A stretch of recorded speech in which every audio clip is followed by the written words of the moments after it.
इतने सारे लोग कोशिश करते हैं तो सिलेक्शन बहुत कम लोग का क्यों होता है? तैयारी करते करते कई बार ऐसा लगता होगा कि क्या होगा, सिलेबस इतना बड़ा है, मेरा होगा कि नहीं। और ये एक ऐसा फियर है जो मोर देन 3 डेकेड से वो कॉमन है, कोई नई चीज नहीं है।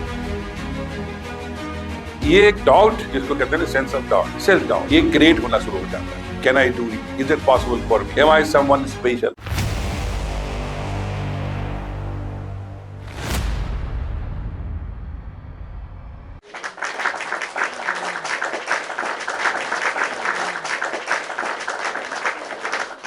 How are you feeling today?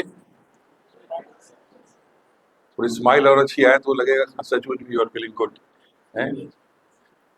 जब हम बात करेंगे, जब आपको अच्छा लगे तो खिलखिला के हंसिएगा, और जब मन आए कोई क्वेश्चन पूछने का तो just ask that question, right? Let's me begin with a very small question which might be running in your mind always, कि इतने सारे लोग कोशिश करते हैं तो सिलेक्शन बहुत कम लोग का क्यों होता है ना? वो एक बहुत बड़ा फियर आपके मन में भी रहता होगा। तैयारी करते करते कई बार ऐसा लगता होगा कि क्या होगा, सिलेबस इतना बड़ा है, मेहनत कर रहे हैं, मेरा होगा कि नहीं, क्या मैं उन लोगों के बीच में हूँ जिनका सिलेक्शन होता है, या उनके बीच में हूँ जिनका नहीं होता है।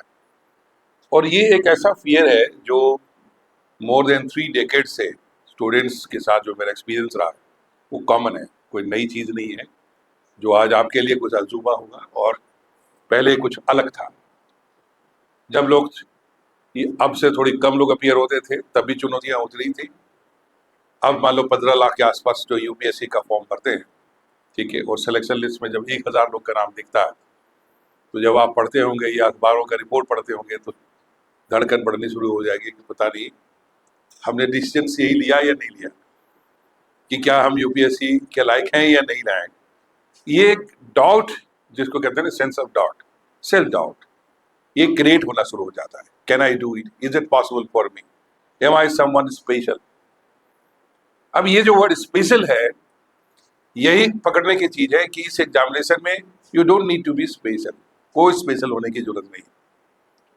इस एग्जामिनेशन में जरूरत है तो वो है आपकी राइट एंड रेलेवेंट प्रिपरेशन की, राइट एंड आमतौर पे हम बात करते हैं कॉन्फिडेंस की, है ना? कॉन्फिडेंस कहीं बाजार से खरीदा नहीं जा सकता, ठीक है। और फेलियर का सबसे बड़ा कारण ये है जब हम अपनी माइंड को मैनेज नहीं कर पाते, अपनी इमोशन को मैनेज नहीं कर पाते। Syllabus is same for everybody, syllabus is not very heavy, बहुत ही क्लियरली 10+2 का सिलेबस आपका पूरा जनरल स्टडीज का सिलेबस है, राइट? स्टैंडर्ड वही है, एक ऑप्शनल सब्जेक्ट आपका ग्रेजुएशन का लेवल का है। लेकिन ये फियर है, डाउट है, जो आपको पीछे होल्ड बैक करता है। You don't, it does not allow to come. आप 14 घंटे 15 घंटे की रूटीन बनाते हैं और फिर उसके कैलकुलेट करते हैं, आज से 14 घंटे पढ़ लिए, 10 घंटे पढ़ लिए, 12 घंटे पढ़ लिए, या कहीं से सुना किसी ने बोल दिया कितना पढ़ना पड़ता है। ये सब मिथ है, ये सब के सब जो है मिथ है, रियलिटी नहीं है। रियलिटी है कि आप कितनी इफेक्टिव आवर्स रेलेवेंट प्रिपरेशन में लगाते हो। और यदि आप सिस्टमेटिकली 6 घंटे भी, मैक्सिमम 8, एक एवरेज यदि आपने टाइम निकाल लिया, अब मान लो आप 8 घंटे बैठते हो, 6 घंटे का आउटपुट अच्छा आ गया, वो ज्यादा इंपॉर्टेंट। 14 घंटे हम लगे रहे और फिर आउटपुट ही 4 घंटे का है, इट इज यूजलेस, क्योंकि आप अपने ब्रेन को थका रहे हो, बेवजह का इसको कर रहे हो, आप प्रोसेस करने का टाइम नहीं दे रहे हो दिमाग को। आप सारा सारा दिमाग जो है स्ट्रेस में लगाए हुए, किताब खोल के बैठे हैं, लेकिन दिमाग कहीं और चल रहा है, भटक रहा है, फ्यूचर में, कभी पास्ट में, कभी प्रेजेंट में। पास्ट में से आप ग्लोरी ढूंढने लगते हो कि पास्ट में कितना अच्छा था हमारा, क्या अच्छी जिंदगी थी, कितना अच्छा मैं पढ़ाई करता था, ये है, सब छोड़ करके यहाँ लगाऊं। फ्यूचर के बारे में इनसिक्योरिटी, पता नहीं होगा या नहीं होगा। ना तो आपके पास्ट का कोई मीनिंग है और ना ही फ्यूचर की इनसिक्योरिटी का कोई सेंस है। जो कुछ भी आप कर सकते हैं वो आप प्रेजेंट में ही कर सकते हैं। देयरफॉर विजन आगे होना चाहिए, निगाहें आपके लक्ष्य पे होना चाहिए, लेकिन आपको वहां नहीं होना चाहिए, आपको प्रेजेंट में होना चाहिए। इसको समझ पूरी आ गई? स्माइल की बढ़िया है, समझ में आ गया। आमतौर पे क्या होता है, इंसान वहां पहले चला जाता है, वहीं रहता है, और आप जीने लगते हैं कि यदि सिलेक्शन नहीं हुआ तो कौन कौन लोग मेरा मजाक बनाने वाले हैं, कौन लोग हंसने वाले हैं, है ना। पेरेंट्स भी किसी को जवाब देना होगा, लोगों को जवाब देना होगा, समाज को देना होगा। सबसे ज्यादा जो आज आप पर डाउट करता होगा, कोई दोस्त कोई मजाक बनाता है, उस पर जवाब देना पड़ेगा। आप उसकी चिंता में लग जाते हैं और अंजाम क्या होता है कि आप कहीं भी इफिशिएंट और इफेक्टिव नहीं हो पाते हैं। बहुत तरह की चीजें आपके मन में अप्रेंशंस आता होगा, किसी को फाइनेंशियल इश्यूज का, किसी को इमोशनल इश्यूज का, किसी का साइकोलॉजिकल, कोई पेरेंट्स का प्रेशर, दोस्तों का प्रेशर, पीयर्स प्रेशर, बहुत सारी चीजें आपकी है। लेकिन ये आपके किसी काम का नहीं। You are important, your goal is important, your action is important. आप मोटिवेशन के लिए तमाम वीडियोस देखेंगे, लोगों को ज्वाइन करेंगे, सीख सचेंगे। Motivation can give you temporary boost, थोड़ा हाइप क्रिएट करेगा, और वो मोटिवेशन किसी काम का नहीं यदि आप आपको रियलिटी में बदल नहीं सके, तुरंत नहीं बदल सके तो। Right. System works, discipline works. आप जो सिस्टम बिल्ड करते हो वही काम करेगा। जब आप कल सर्विस में होगे तो आप रोज कोई मोटिवेशन थोड़ी ढूंढते रहोगे, कोई मोटिवेट करे तो मैं आज काम करने जाऊंगा, डीएम ऑफिस पहुंचूंगा, एसपी ऑफिस पहुंचूंगा, क्योंकि आज कोई मोटिवेट नहीं किया तो नहीं जाऊंगा, ऐसा करोगे? That is a system, that is a discipline which you will follow then also. Then why not now? अभी हम क्यों नहीं कर सकते? अभी से भी करना हमें चाहिए। अभी मैं अभी कमिंग टाइम में एक अच्छा पॉडकास्ट भी करने शुरू कर रहा हूँ कई लोग के साथ में, जिसकी जर्नीज है। वैसे 200 से ज्यादा एपिसोड मैंने दूरदर्शन के लिए बनाया था, सक्सेस स्पीक्स का के नाम से। तब ये एक अलग तरह का कल्चर था, जब मैं स्टूडेंट को दूरदर्शन के माध्यम से हेल्प करता था कि not everybody can come to Delhi और आवर सेंटर्स। तो ऐसे बच्चे जो कोचिंग नहीं ले सकते या उनको क्लैरिटी नहीं है, तो उनको कैसे हेल्प करें। तो सक्सेस स्पीक्स करके एक प्रोग्राम मैं बनाता था दूरदर्शन में, एवरी सैटरडे आता था, और that was a very very top hit programme. तो उसमें एक जर्नी होती थी, ठीक है। वो अभी मैं दोबारा फिर से एक नए सिलसिले शुरू कर रहा हूँ। फिलहाल आप लोग की मोटिवेशन के लिए एक अभी ऑफिसर का मैं आपको थोड़ी सी स्टोरी सुनाता हूँ कि कैसे उनकी जर्नी आई। ये 2007 की बैच की बात है। एक बहुत बड़ा न्यूज बना था कि एक रिक्शा वाला का बेटा आईएएस बना। हो सकता है आपकी नजर कहीं पड़ी हुई या नाम सुना हो। उनका नाम है गोविंद जायसवाल। बनारस की तंग गलियों में रहने वाले उसके पिताजी, गरीबी के कोई सीमा नहीं, जीविका के लिए रिक्शा चलाना उनका मुख्य कर्म था, कर्म उसी कर्म भूमि में लगे थे। बट अपने बेटी और बेटा को पढ़ा करके आगे बढ़ाने का ख्वाब था। माँ जो है, जो भी कमा के बाप लाया तो उसको खाना बना के खिलाने का काम था, केयर करने का था। माहौल को एजुकेशन का था नहीं। लेकिन गोविंद जो है ये बचपन से ही बड़ा मेधावी था। घर में लाइट नहीं तो स्ट्रीट लाइट के नीचे पढ़ लेंगे, ठीक है। दिन में ज्यादा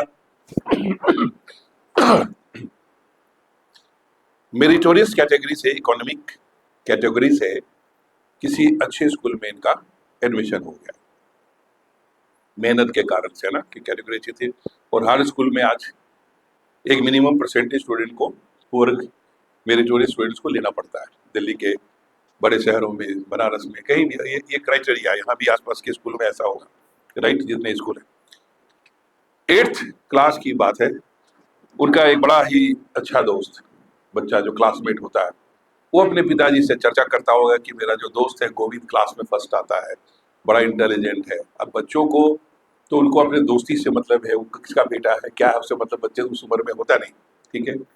तो एक दिन खेलता हुआ वो अपने साथ गोविंद को ले गया अपने घर में। लंच का टाइम था, ठीक है। उसके पिताजी जानते थे कि एक कोई लड़का मेधावी है गोविंद, तो इसने बड़ा ही उत्साह से उन्होंने उससे मिलवाया अपने पिताजी से कि पापा यही लड़का है जो क्लास का टॉपर है गोविंद। तो उससे बड़ा खुश हुए, बातचीत करने लगे उसके पिताजी, कैसे बेटा, कैसे पढ़ते हो, क्या करते हो। फिर अचानक उन्होंने पूछा तुम्हारे पिताजी क्या करते हैं? तो गोविंद ने कहा पिताजी मेरे रिक्शा चलाते। बच्चा ने अपने स्वभाव से बोल दिया। अब इतना सुनते के साथ ही जो उसका दोस्त के फादर थे वो बुरी तरह से नाराज हुए और बोले तुम्हारी हिम्मत कैसे हुई जो मेरे बेटे के साथ तुम दोस्ती करके मेरे घर तक तुम चले आए? तुम्हारा पूरा संस्कार बिगाड़ दोगे, तुम ये करोगे। बेटे को भी बहुत डांट और बोला आज के बाद नजर आया तुम इसके साथ तो तुम्हारी टांग तोड़ दूंगा, ये है वो। उसको समझ भी नहीं आया गोविंद को कि हुआ क्या मेरे साथ। अभी तो अच्छे खासे बात कर रहे थे। अचानक इनको क्या होगा, जैसे मैंने अपने पिताजी को बताया। तो अगले दिन अपने स्कूल में गए, टीचर के पास थोड़ा पूरे रात वो रोते रहे। अगले दिन टीचर के पास गए तो उन्होंने पूछा कि सर ऐसी मेरी घटना हुई, ऐसी मेरी क्या गलती थी? मैंने तो ऐसा कुछ भी नहीं किया, खाली इतना ही बोला था कि मेरे पिताजी रिक्शा चलाते। उसके बाद अंकल ने ऐसे बोला। तो बोला बेटा ये सामाजिक स्तर की बात है, सोशल स्टेटस का मामला है। तो गोविंद ने पूछा भाई सोशल स्टेटस होता क्या है? सर ये सोशल स्टेटस क्या होता है और ये कैसे बदल सकता है? तो गोविंद ने कहा, तो उसके टीचर ने कहा, जैसे इनकरेज करने के लिए कोई शिक्षक करता है, बेटा यदि तुम आईएएस बन जाओ तो तुम्हारा स्टेटस अपने आप बदल जाएगा, दुनिया सारी तुमको सलाम करेगी। अब ये एक सीड था जो गोविंद के दिमाग में बैठ गया, ठीक है। और 8वीं के बाद ही कल्पना करता रहा, जो भी रिसोर्सेस थे पढ़ता रहा, करते करते ग्रेजुएशन बनारस के वहीं से किया। फिर पता चला कि आईएएस बनना है तो दिल्ली जाना पड़ेगा, फिर वो दिल्ली चला गया। कोई व्यवस्था नहीं, कोई कमाई का सोर्स नहीं, पिताजी बीमार, बड़ी मुश्किल से बीमार है तो भी रिक्शा चलाना बंद नहीं किया। कई लोगों ने उनको कहा कि भाई तुम आराम करो, बोले बेटे को पढ़ाना है, कहाँ से क्या करूँगा। करते करते दिल्ली चले गए, वहाँ जाके ट्यूशन वगैरह उन्होंने कुछ पढ़ाना शुरू किया, कोर्स करने क्या तक सिचुएशन नहीं था। और जहाँ सारे बच्चे अपनी अमीरी का मजा लेते हैं, मान लो दिल्ली जाके या मान लो रांची में या मान लो पिज्जा बर्गर खा रहे हैं, वहाँ थोड़ी थोड़ा खाना खा के जिससे जिंदा रह सके, वो पढ़ता रहा, काम करता रहा। किसी स्टूडेंट फ्रेंड से बुक ले गया, अगले दिन पढ़ के वापस दे दिया। किसी कोई किताब दुकान वाले मिल गया, गरीब देख के कहा ठीक है तुम पढ़ करके 2 दिन में वापस कर देना, तो उससे काम चला लिया। करते करते वो प्री क्वालिफाई किया। हिंदी मीडियम का स्टूडेंट, जो आप में से हिंदी मीडियम डरते हैं उनके लिए मैं बता रहा हूँ, हिंदी मीडियम का स्टूडेंट, उसने पढ़ाई की, मेंस भी क्वालिफाई किया। और मेंस क्वालिफाई करने के बाद जब इंटरव्यू कॉल आया तो पता चला कि उसके पिताजी बहुत ज्यादा बीमार है, घर में खाने के लिए कुछ भी नहीं है। माँ भी जो है, जो भी थोड़ी रोटी उसको पानी भिगा भिगा करके पिताजी को भी कुछ खिला रही है, जिंदा रख रही है, वो रख रही है। तो उसके एक दोस्त ने कहा कि तुम, सब लोग वहां बोल रहे हैं कि कैसा बेटा है, यहाँ ये जो है ये मर रहे हैं और वहां जाकर के वो दिल्ली शहर में मौज कर रहा है, ठीक है। अब वहां क्या होता था कि वहां किसी को नॉलेज ही नहीं था कि प्री के बाद फिर मेंस होता है, मेंस के बाद फिर इंटरव्यू होता है, ठीक है। अब उनको जब वो खबर बोले हाँ पिताजी हो गया, तो मान लिया अच्छा हो गया बेटा, अरे तुम आईएएस बन गए? नहीं नहीं पापा भी एक बार आओ, देना होगा मेंस। फिर बोले कि भाई पापा हो गया, तो बोले अच्छा हो गया तुम आईएएस? नहीं नहीं। तो तीसरी बार मान लिया अगर इसका होता रहेगा, पता नहीं कब होगा। तो आसपास के लोगों ने पूछा होगा, जो एक गरीबी का माहौल है, जितनी समझ है, एक रिक्शा पुलर के एरिया में कितने लोग कैसे रहते होंगे इसका अंदाज हम लोग लगा सकते हैं। और अंदाज हुआ कि लगे कि भाई तीसरी बार में इसे मौज कर रहा है, इसे बकवास करता रहता है। तो जानते हो फिर क्या हुआ? जब उसके दोस्त ने आके कहा कैसा कर रहे हैं, बीमार हैं, तो अपने उस दोस्त को कहा कि देखो मेरे पास करने का कोई सामर्थ्य तो है नहीं, मैं जाके भी वहां करूंगा तो करूंगा क्या, और मेरा इंटरव्यू आज से 1 हफ्ते बाद, ठीक है। तो यदि जो है मैं अपीयर होकर के पास हो गया तो मैं सब कुछ बदलने की ताकत रखता हूँ, और यदि नहीं कर पाया तो ऐसे भी सब चीज खत्म हो जाएगा। तो मुझे ये 7 दिन यदि इनडायरेक्टली कहा कि कुछ हो भी जाए ना पापा को तो मुझे खबर मत करना। कैन यू इमेजिन कितना इमोशनल बात रही होगी। 7 दिन तक उसने सब कुछ बंद कर दिया, किसी से मुलाकात नहीं, कुछ भी नहीं किया। और वो इंटरव्यू में गया। इंटरव्यू में जाने के बाद वहां जाकर करके जो परफॉर्मेंस है, गांव का लड़का ऐसा कर करके, और वो अपनी सक्सेस स्टोरी लिख दिया। पहली अटेम्प्ट भी 48 रैंक, ऑल इंडिया 48 रैंक। वही लड़का जब सिलेक्शन के बाद गांव में गया, इंटरव्यू का तुरंत चला गया पिताजी केयर करने के लिए, उनका रिक्शा खुद चलाने लगा ताकि कुछ पैसे आए, परिवार चले। आईएएस का इंटरव्यू दे के आया लड़का और पिताजी का रिक्शा लेके हो गया। और उसी बीच में रिजल्ट आ गया। जब रिजल्ट आया फिर बोल का हो गया, अब हो गया का मतलब फिर से होगा, फिर से एग्जाम देना पड़ेगा। बोले नहीं नहीं अब फाइनली हो गया। तो पता चला कि अखबार वाले उनके घर पहुंच गए, ये सूझा। तो कोई सिपाही जो है उनके पिताजी को डंडे चलाता था उसके ऊपर में कि इधर हटाओ रिक्शा उसे, जिसको पुलिस वाले कहते हैं, वो सबसे पहले मिठाई लेके पहुंचा कि माफी मांगने की मुझसे गलती होगी, आपने इतना बड़ा काम अपने बेटे के लिए कर लिया, हम जो नहीं कर पाए नौकरी में रह के आपने कर लिया। फिर वैसे बेटे ने अपने बेटे पिताजी को रिक्शा में बिठा करके पूरे इलाके में घुमाया। रिजल्ट के बाद वो आज भी तुम टाइप करोगे गोविंद जायसवाल गूगल में, आप उनको एक नहीं अनेक पिक्चर्स और उनके प्रोफाइल मिल जाएगी। मेरी बात समझे, and is very close with to मी।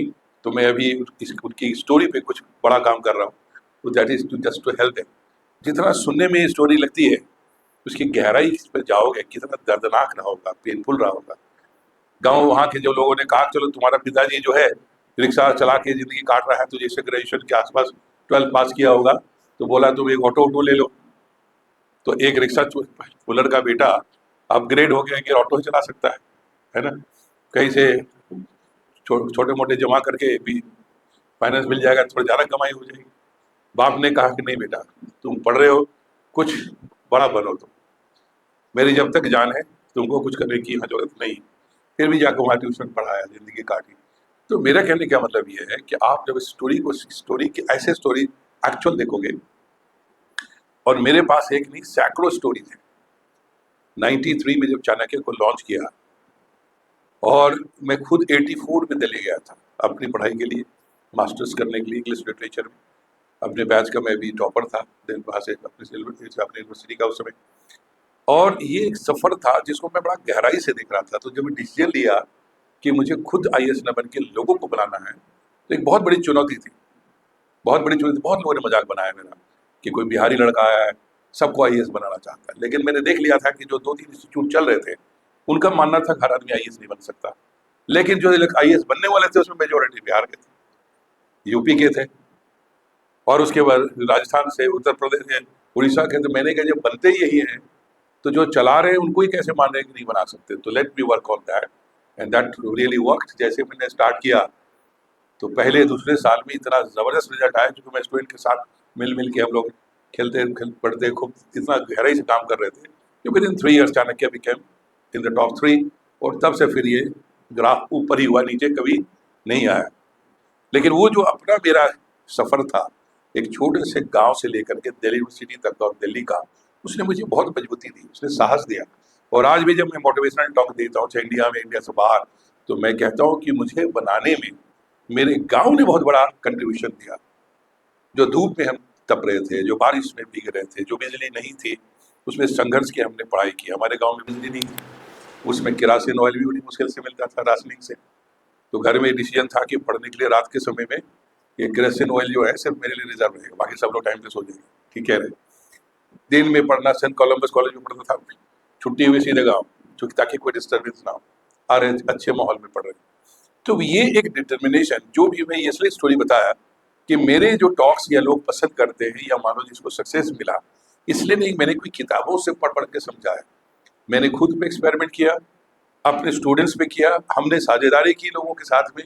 और आज इतना बड़ा लिस्ट 5,500 से ज़्यादा यूपीएससी में यदि चाणक्य का बन कर पाया, तो इसके पीछे यही था कि हमने हर स्टूडेंट को उसको जागृत करने की कोशिश की कि तुम जागो।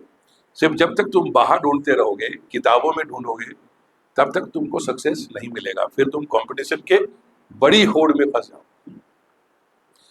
इस कहानी के साथ आपको मैं ये कहना चाह रहा हूँ कि आज आप 2026 में एग्जाम देने जा रहे हैं, और मैं कब की बात कर रहा हूँ, 2007 का एक टॉपर बता दिया। अपनी कब की बात करो, 1984 की बात कर रहा हूँ। कहाँ थे तुम उस दुनिया में, थे कहाँ? कैन यू इमेजिन क्या सुविधा रही होगी। आज आपके with A click off button and everything ready with you, but वही आपके डिस्ट्रक्शन का कारण है, मिराज है। बहुत सारे कोचिंग इंस्टीट्यूट जो बाद में आए, वो सब एक बिजनेस माइंडसेट से आए। हम लोग उस ब्रीड में थे जिनका काम था कि कुछ कारवां बनाना है, तो काम करने के बिजनेस तो अपने आप बनता गया। We did not follow the business, right. Business तो आपको जो बड़ा करना है, तो नेचुरली आपको इकोनॉमिक्स पे वर्क करनी पड़ती है। बट तब भी और आज भी फोकस मेरा आज भी यही है, जो मैं हर सेंटर को इस पर जोर देता हूँ कि उनको एम्पावर करो। और इसी सिलसिले में आज आपसे भी मुलाकात हो रही है। ऑलमोस्ट एवरी डे कोई ग्रुप से मैं बात करता रहता हूँ। तो यहाँ कुछ बातें मैं अभी पहले आपको बताता हूँ, फिर आपको जो क्वेश्चन है उसको टेकअप करता हूँ। देखो, सबसे पहले अपने आप से हमेशा कहो, I am the most important person for my self. मेरी जिंदगी में मुझसे ज़्यादा समझदार इंपॉर्टेंट व्यक्ति नहीं होता। लेकिन एरोगेंस नहीं होनी चाहिए। समझदार का मतलब ये है कि हमें एरोगेंस आ जाए। Be a good learner, constant learner. अच्छी चीज़ों के सीखने की हमेशा भूख होनी चाहिए। लेकिन हमारी जो ज्ञान इंद्रियां हैं, यदि अपने आप चल रही हैं, तो आप कहीं नहीं जा रहे। यदि उनको अपनी चॉइस से चलाना सीख लिया तो फिर आप सब जगह पहुंचोगे जहां पहुंचना है। ये कैसे काम करता है? We have 5 sensory organs. ये 5 जो सेंसरी ऑर्गन्स हैं, यही हमें बाकी एनिमल से डिफ्रेंशिएट कराता है, क्योंकि हम अपनी चॉइस से इनको इस्तेमाल कर सकते हैं। और जो भी हम कलेक्ट करते हैं अपने सेंसरी ऑर्गन्स के द्वारा, आंखों से, कान से, है ना, स्मेल से, जो भी हम गैदर कर रहे हैं, ये मेमोरी में फिट होता जाता है। हमारा उससे ब्रेन का विकास होता रहता है। Every one of has got 100 billion cells, जिसको हम न्यूरॉन्स कहते हैं। उसकी प्रोग्रामिंग कैसी हो रही है वो बड़ा इंपॉर्टेंट है। The way you talk, the way you behave, the way you laugh, the way you think, जैसे भी आप सोचते हो, बोलते हो, कैरी करते हो, ये सब आपकी मेंटल प्रोग्रामिंग है, राइट। अब जो पहले था, हो सकता है आपके बस में ना रहा हो, कुछ वातावरण, कुछ पेरेंटिंग, कुछ स्कूल, लेकिन अब जब आप फुली ग्रोन अप हैं तो सबसे पहले ये सीखना चाहिए, I have to take charge of my life without blaming anybody in life, कि तुमने ये नहीं सिखाया, ये पेरेंट ने ही नहीं किया, टीचर ने नहीं पढ़ाया। ये जो है, ये जैसे आप ये शुरू करोगे तो आप अपनी जिम्मेवारी से हट गए। Take 100% responsibility of your own life. जब आप अपनी जिम्मेवारी लोगे तो आपको वही चीज नजर आने लगे जो आपको जरूरत है। आप दूसरों को जिम्मेदार नहीं बनाओगे, आप खुद लोगे। Then you will start working with honesty. जो आप सोचते हैं, मन, कर्म और मन, वचन और कर्म, what you think, what you speak, what you act, they must align. ठीक है, तो बी ऑनेस्ट टू योरसेल्फ। जैसे आप ईमानदार हो जाओगे अपने लिए, तो दूसरों के सामने सफाई देने की आपको जरूरत नहीं पड़ेगी। दूसरों के आपको ये चिंता नहीं रहेगी कि कौन आदमी मेरा मजाक बनाएगा। आप यस और अपयस, किसी के क्रिटिसिज्म या तारीफ, दोनों में बराबर लगने लगोगे। ये एक बहुत बड़ी शक्ति है जो बड़े बड़े साधकों ने, योगियों ने, विवेकानंद ने, महापुरुषों ने इसको प्राप्त किया, कि आप अपनी कर्म योगी बनो, कर्म का योग करो। तो 5 ज्ञान इंद्रियां, उसको चलाने वाला हमारा मन है। मन है मतलब माइंड, जो सोचता है, सोचने की ताकत है। ब्रेन जो है एक हार्डवेयर है, उसकी सॉफ्टवेयर जो है वो माइंड है, वो उसको प्रोग्राम करेगा, राइट। तो अपनी माइंड एक थिंकिंग पावर है। ब्रेन को फिर भी एक ऑर्गेनिक कंपोनेंट है, लेकिन माइंड जो है इनविजिबल है। यही हमारी सोचने की जो ताकत है। तो माइंड जो है को कैसे चलाएंगे उस पर डिपेंड करेगा कि हमारा ब्रेन का प्रोग्रामिंग कैसा हो रहा है। आपकी नॉलेज, आपका एक्सपीरियंस, सब कुछ वहाँ प्रोग्राम होगा।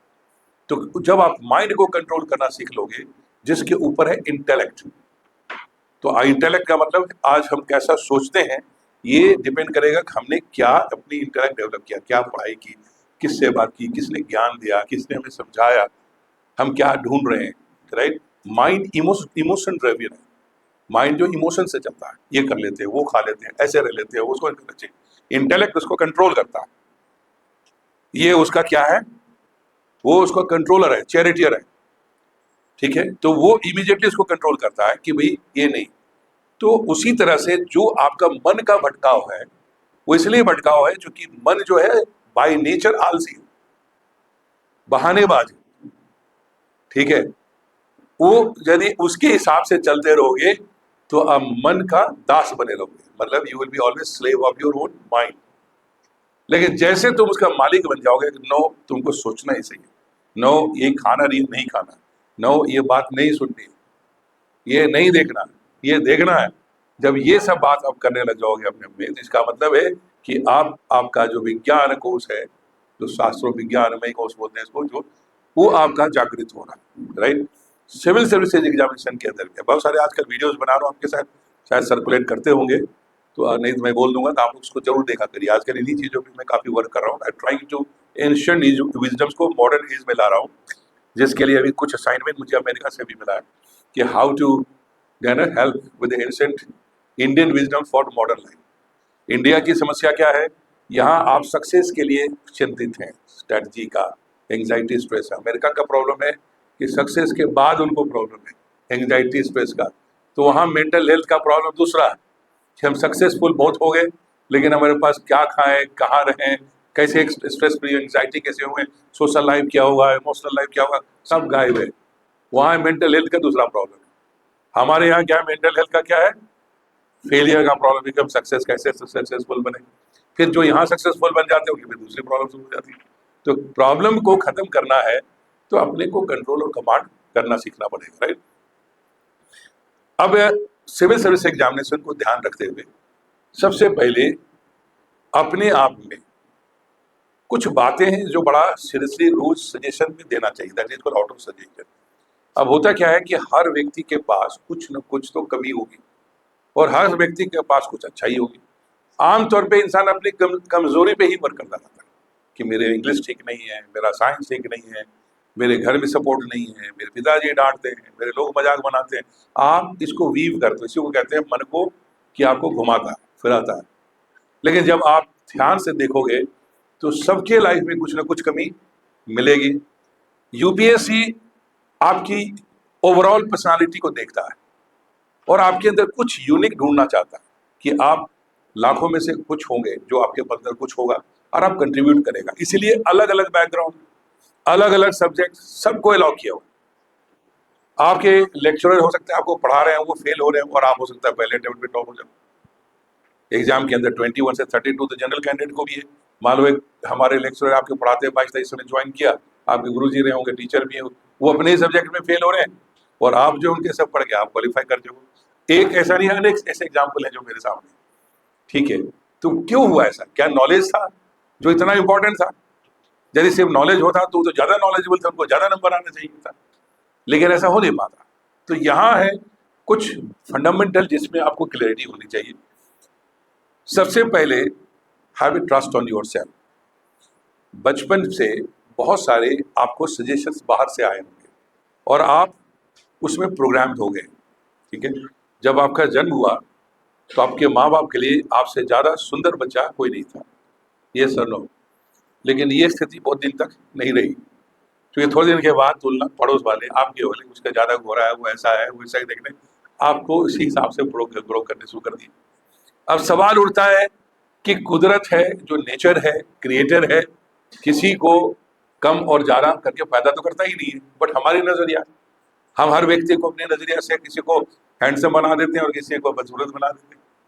अब किसकी खूबसूरती किस चीज़ में है वो इम्पॉर्टेंट है।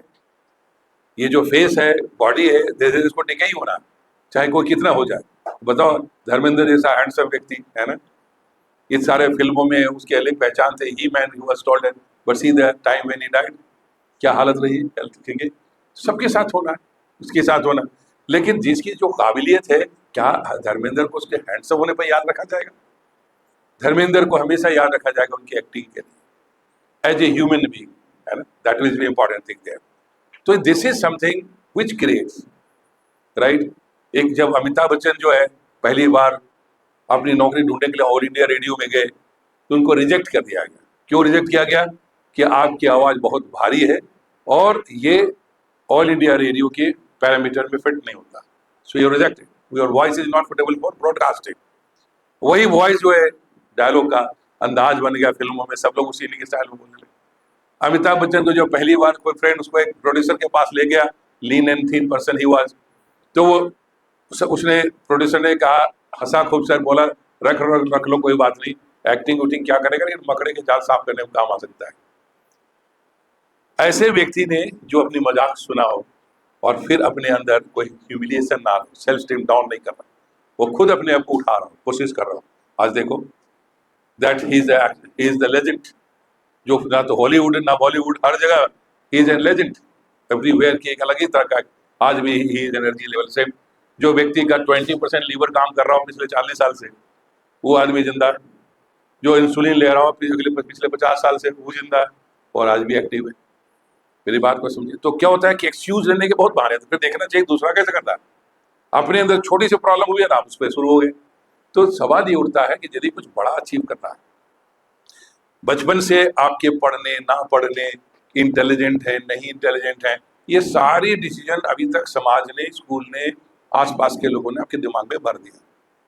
बट यूपीएससी एक ऐसा एग्जाम है जिसमें ये आज तक कंडीशन नहीं डाला कि खाली यूपीएससी, खाली यूनिवर्सिटी के टॉपर एग्जाम दे सकते हैं और जिनका 60% से ऊपर नंबर अगर एग्जाम दे सकते हैं। आज तक है कहीं लिखा हो?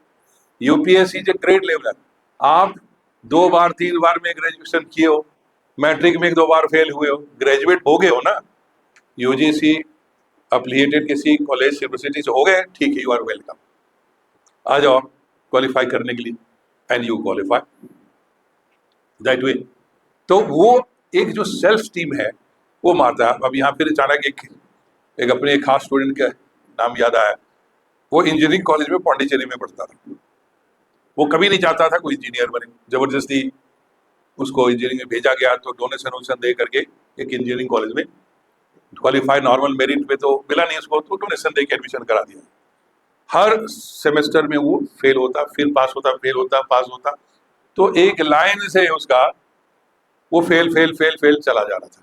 जब फाइनल इंटरव्यू का टाइम आया, वहाँ फाइनल वाइवा होता है किसी भी कॉलेज यूनिवर्सिटी का भी, तो उसको पूरा मार्कशीट में जो लिखा हुआ था, उसके डायरेक्टर ने कहा कि तुम्हारे फेल एफ एफ एफ लिखा हुआ है, ये एफ क्या है? तो वो जवाब देता है, सर फैंटास्टिक। तो सब लोग चौंक गए, कहता है कि एफ मत फेल नहीं, फैंटास्टिक। कहता है yes sir, it is fantastic. तो बोला तुम्हारा तो फैंटास्टिक इतना ज्यादा है, तुमसे क्या सवाल पूछे? तो चलो तुमसे यही पूछ लेते हैं, तुम अपने जीवन में करना क्या चाहते हो? तो बोला सर मैं आईएएस बनना चाहता हूँ। सब लोग फिर हंसने लगे, IAS? F F fantastic hero, अब आप बनेंगे आईएएस, पक्का हो जाएगा? कहते कोई बात नहीं सर, ये नहीं हुआ, यदि डीएम नहीं तो सर पीएम। तो बोले ये पागल ही है बिल्कुल। कहते सर सिलेक्शन नहीं हुआ तो फिर इलेक्शन लड़ूंगा। तो बोला इसका कुछ नहीं हो सकता, चलो देख कर लो। जब वो क्वालिफाई कर गया तो नेचुरली मेरे पास, जैसे सारे बच्चों के साथ हम सेमिनार करते कहीं जाते, बोला सर इस बार का पहला सेमिनार पौंडीचेरी इंजीनियरिंग यूनिवर्सिटी में होगा। मैंने ऐसा क्यों? कहते सर आपको चलना ही होगा, इसके पहले आप कहीं नहीं जाएंगे, और वहाँ मैं कुछ बोलने वाला हूँ जो बड़ा इंपॉर्टेंट है और आपका प्रेजेंस जरूरी है। मैंने कहा चलो जो इसी बात से चलते हैं, क्या बोलने वाले सुनते हैं। अब उसमें क्या था, उसके डायरेक्टर वो सब अभी तक वही कंटिन्यू कर रहे थे। उसने पहले माफी मांगी कि जो मैं कुछ कहने जा रहा हूँ सिर्फ अपने लिए नहीं कह रहा हूँ, और भी स्टूडेंट के लिए कह रहा हूँ, और अपने जो हमारे रिस्पेक्टेड टीचर्स हैं उनके लिए भी कहना चाहता हूँ, तो मुझे इसकी इजाजत दी जाए। तो बोले हाँ ठीक है बोलो। अब आईएएस बन गया था तो सब बोलेगा, सब सुनेंगे उसकी, टीचर भी क्यों बोलेगा, डायरेक्टर भी क्यों बोलेगा, सब कुछ। उसने अपनी पूरी स्टोरी रिपीट की कि क्या हुआ, क्यों इंजीनियरिंग में आया, जबरदस्ती एग्जाम दे रहा था, सिलेक्शन नहीं हो पा रहा था, बट माँ का प्रेशर था, मैंने चोरी कर ली, चीट पर कर लिया तब भी पास नहीं हो पा रहा था, बाथरूम में छुपा छुपा के जाकर के चीट पढ़ के आया था तो भी मेरा नहीं हुआ, तो अल्टीमेटली मेरा एफ एफ एफ सब हो गया। तो फिर उसके बाद माफी मांगी कि डायरेक्टर साहब ने मुझसे एक सवाल पूछा, फिर उसने पूरी कहानी बताई, सर मेरे साथ ऐसा हुआ। उसी समय रो करके डायरेक्टर उठा और बोला I am proud of you, and आज से हम सब अपने आप को करेक्ट करेंगे कि किसी बच्चे के बारे में हम ऐसा जजमेंट नहीं करेंगे। ही टुक इट वेरी पॉजिटिव। फिर उसी में उसने बताया कि जब मैं दिल्ली गया तो मेरे एक अंकल थे, वो साउथ इंडियन था, बोलते अंकल बताते कि हमारे अंकल थे, तो उन्होंने कहा कि तुम उनको मिलने गया, तो बोला सर मेरा तो रिकॉर्ड बड़ा गड़बड़ है, क्या मेरा भी सिलेक्शन हो जाएगा? तो बोले कि मिश्रा सर से जाके तुम मिलो। तो मिश्रा सर के पास आए, तो मैंने पहला काम किया कि मैंने अपना सर्टिफिकेट सामने रख दिया। तो मैं पहले सर ने हटा दिया कि मेरे किसी काम का नहीं, बोले सर एक बार देख लीजिए। मैंने होगा ठीक है रखो ना, हो सकता है तुम टॉपर हो गए, ये कहना चाह रहे हैं? नहीं सर बहुत स्पेशल, एक बार तो आप देख लीजिए। तो हमने फिर देख लिया होगा, अब याद रहता नहीं था क्योंकि बच्चे इतने मिलते हैं। तो उसने कहा कि मिश्रा सर ने कहा, मुस्कुराया, कहा ना तो ये किसी डिस्करेजमेंट का रीजन है ना तुम्हारे करेज का रीजन है, यू कीप इट अवे। बोला सर मैं बन सकता हूँ, आप समझ गए ना सर एफ का मीनिंग? मैंने हाँ तुम ये फैंटास्टिक सर, मैं यही कहना चाह रहा था फिर। मैंने इसकी आपको कोई जरूरत नहीं है, जस्ट कीप इट अवे, और तैयारी करो, मेहनत करो, जुनून यदि तुम्हारे पास है तो तुमको हम आईएएस बना सकते हैं। पीछे हटना नहीं है, घबराना, कहते नहीं सर कुछ भी होगा मैं जूझने को तैयार हूँ। पहली बार में ही मेंस तक पहुंच गया, ठीक है, क्वालिफाई नहीं किया। दूसरी बार में वो इंटरव्यू कॉल आ गया, ठीक है। इंटरव्यू कॉल जब आया तो उस लड़के का जुनून देखने वाला था। हम लोग उसमें जेपी सिद्धार्थ होटल में, चाणक्य का शुरू से एक स्टार्टअप अपना रहा है मॉक इंटरव्यू का, 5 स्टार होटल है, वहाँ लोग इंटरव्यू कंडक्ट कर रहे थे। वो 2 इंटरव्यू के बाद सबने कहा कि you are doing very good, Mishra sir ने गाइड किया, जाओ इंटरव्यू दो। उस बच्चे ने माना ही नहीं, वो बोला सर जब तक इंटरव्यू का डेट नहीं आता तब तक रोज इंटरव्यू दूंगा। मैंने मिश्रा सर से परमिशन ले रखा है, तो फिर मैंने उसको कहा इसको करने दो, जितनी बार करना चाहता है इसको। तो मेरे ख्याल से 14 या 15 बार इंटरव्यू दिया, कहीं नहीं जाता था, बस आके सुबह बैठ जाता था, मॉक इंटरव्यू करना, आया मॉक इंटरव्यू करना, उसी अटेम्प्ट में IAS बन गया, यानी वेरी गुड रैंक। तो ये जो चीज है, ये कुछ एक नहीं अनेक एग्जाम्पल है मेरे पास में, जो केस स्टडी कहते हैं, जो मैंने स्टार्टिंग में बोला ना, जो मैंने क्यों बीड़ा उठाया कि एनीबडी कैन बी सक्सेसफुल। तो इस सिलेबस बहुत शानदार है, और आपके पास डरने और जीतने के दोनों चॉइस हैं। एक और आप सोचते रहे कि 15 लाख लोग फॉर्म भरेंगे और 1000 में मेरा नंबर होगा, तो 1% भी नहीं बनता है, तो मैं कहाँ हूँ। और दूसरी ओर सोचें कि मैं वही काम करूंगा जिसमें 1% में रहूंगा, उसमें जाऊंगा ही नहीं मैं। अब फॉर्म भरने और एक्चुअल कंपटीशन के बारे में थोड़ा मैं समझा देता हूँ। 15 लाख लोग फॉर्म तो भर देते हैं, क्योंकि बहुत लोगों का ये मान लो एक प्रिविलेज है कि आपको 100 रुपये भी नहीं देना, बहुत कम लोगों को 100 रुपये देके फॉर्म भरना है, मान लो सब लोग मिलजुल के जो है, तो वो कोई रीजन नहीं, लेकिन स्टेटस बहुत बढ़ जाता है, IAS का फॉर्म भरा है ना, दहेज का रेट बढ़ता है, लड़कियों की शादी हो जाती है, लड़कों की अपनी शादी शुरू होती है, सारा बार्गेन उसके कारण शुरू हो जाता है कि बेटा क्या कर रहा है, ठीक है।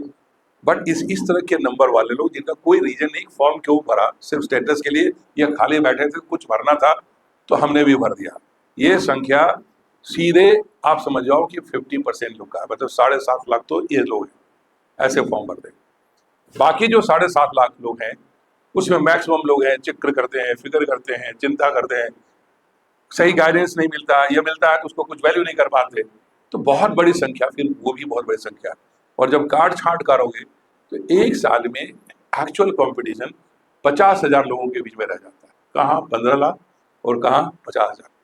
आपको यकीन ना हो तो अब आसपास अपने सीनियर सबको उसका कैलकुलेशन में उठा लीजिएगा, आपको नंबर मिलेगा कि यार इतनी बड़ी संख्या, तो सचमुच में सर ने ठीक कहा, ये जीरो है।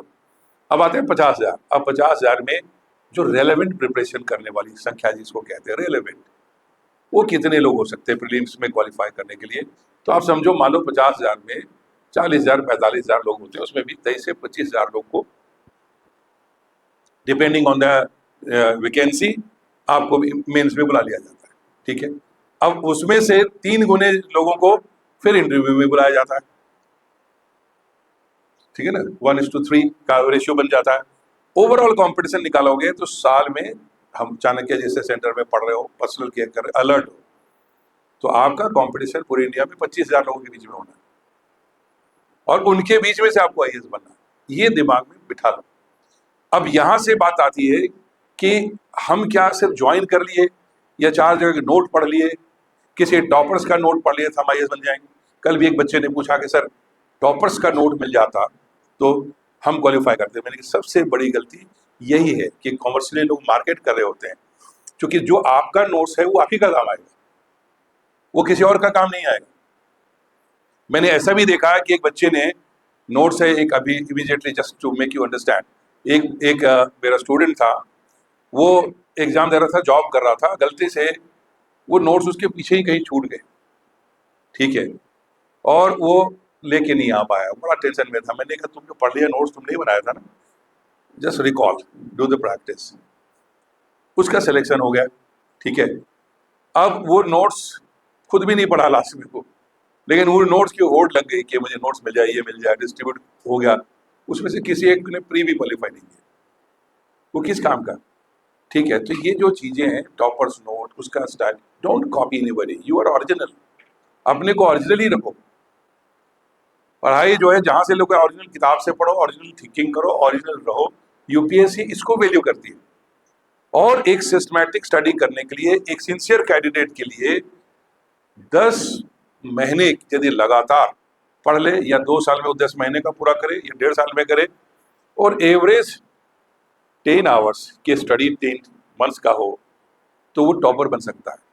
और एक बात और सुन लीजिए, आपको सिंसियरली कोचिंग मिला करके, जो मैं हमेशा अपने स्टूडेंट को बोलता हूँ, 1250 घंटे की मेहनत आपकी है, और लगभग उतना ही मेहनत इंस्टीट्यूट का है, क्योंकि आप क्लास आते हैं 2,500 घंटे ईमानदारी से सिस्टमैटिकली इंस्टीट्यूट और आपने मिलकर कर लिया, तो आप पहली अटेम्प्ट में टॉप रैंक ला सकते हैं।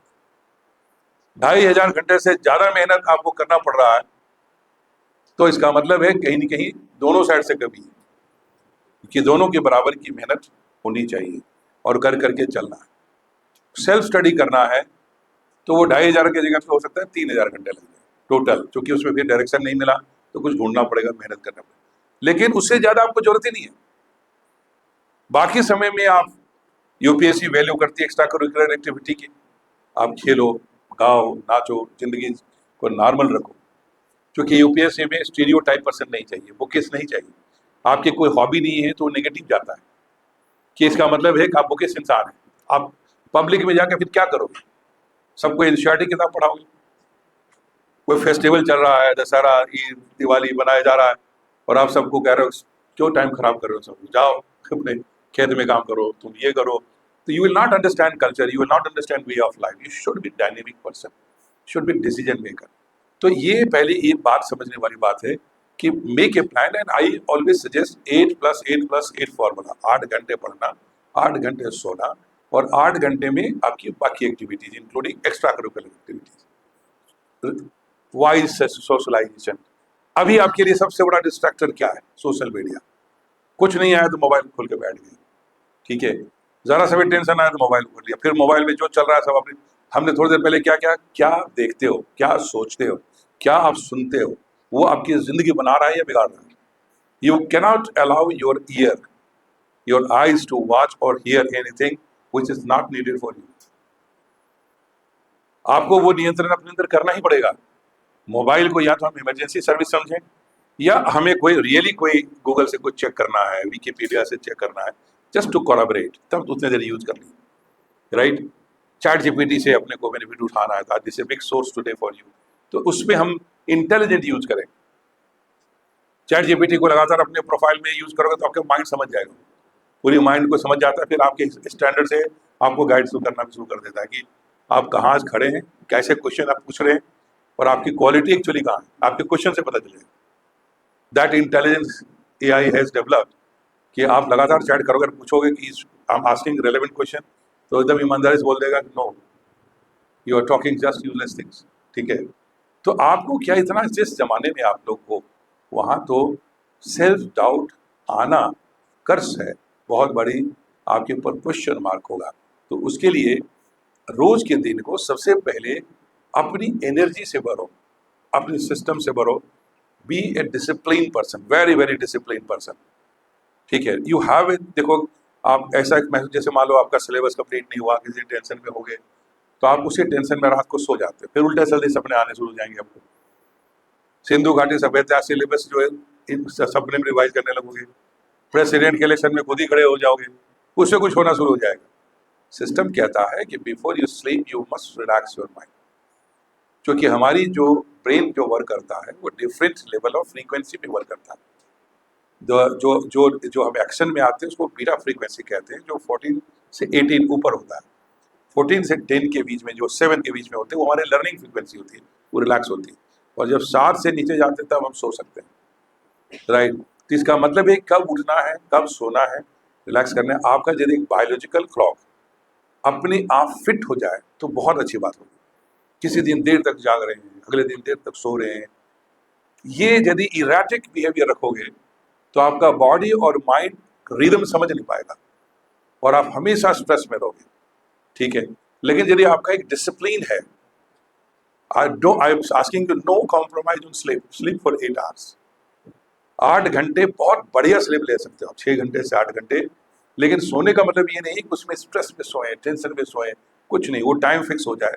आप 10 से 6 सोने वाले हो, 12 से 8 सोने वाले हो, कोई टाइम फिक्स कर लो कि इतने ही बजे मुझे सो जाना है, चाहे दुनिया इधर की उधर हो जाए, मुझे सो जाना है।